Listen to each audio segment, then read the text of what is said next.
YCP rowdy రాజకీయాలకు భయపడే పరిస్థితులు రాష్ట్రంలో లేవని ఉప ముఖ్యమంత్రి పవన్ కళ్యాణ్ తేల్చి చెప్పారు. రాజధానిపై ఇకనైనా రాజకీయాలు మానుకోవాలని హితవు పలికారు. అందరూ కలిసి ఓ నిర్ణయం తీసుకున్నాక కలిసి ముందుకు వెళ్లాలని సూచించారు.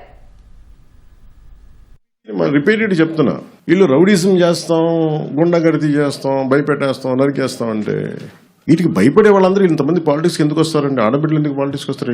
రౌడీలు కానీ గుండాలకి భయపడితే there is a policy matter. మీకు నచ్చిందా పాలసీ? మీకు అమరావతి ఎంత కావాలో అంత కావాలా, 3 రాజధానులు కావాలా, అదేదో అదే చెప్తున్నాను. అదేదో నచ్చడానికి ఉంటుంది పేరెంటాను. అందుకే అంటే నేను ఎంత ల్యాండ్ కావాలి అనేది అదొక ఇట్స్ ఆల్ డిపెండ్స్ ఒక్కొక్క విషయం. సో ఫైనల్లీ 2014లో ఒక డెసిషన్ తీసుకున్నారు. 30,000 ఎకరాలు 33,000 ఎకరాలతో క్యాపిటల్ చేద్దామని చేశారు. అది కనీసం అమరావతికి పరిమితమైంది. గత ముఖ్యమంత్రి వాళ్ళనే మాట్లాడి కూర్చోబెట్టి మచిలీపట్నం అంట, విజయవాడ అంట, గుంటూరు అంట వాళ్ళు ఇంకా పెంచేశారు.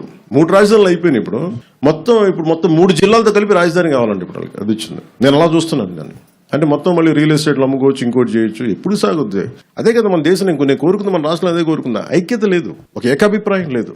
ఇంత రాజధాని ఏ సైజులో ఉండాలి నాకు ఒక అభిప్రాయం. కాబట్టి ఇంక అందరూ కలిసి ఒక నిర్ణయం తీసుకున్నారు కదా. తీసుకున్నప్పుడు ఇంక దాన్ని ముందుకు తీసుకెళ్ళాలి, దానికి ఒక ఆచరణలో పెట్టాలనుకుంటాం తప్ప ఇంక దాన్ని ఇంకా కన్ఫ్యూజన్ తీసుకొచ్చి ఇంకా దాన్ని చండాలం చేసి ఇది కొంచెం రైట్ ప్రాసెస్ కాదు.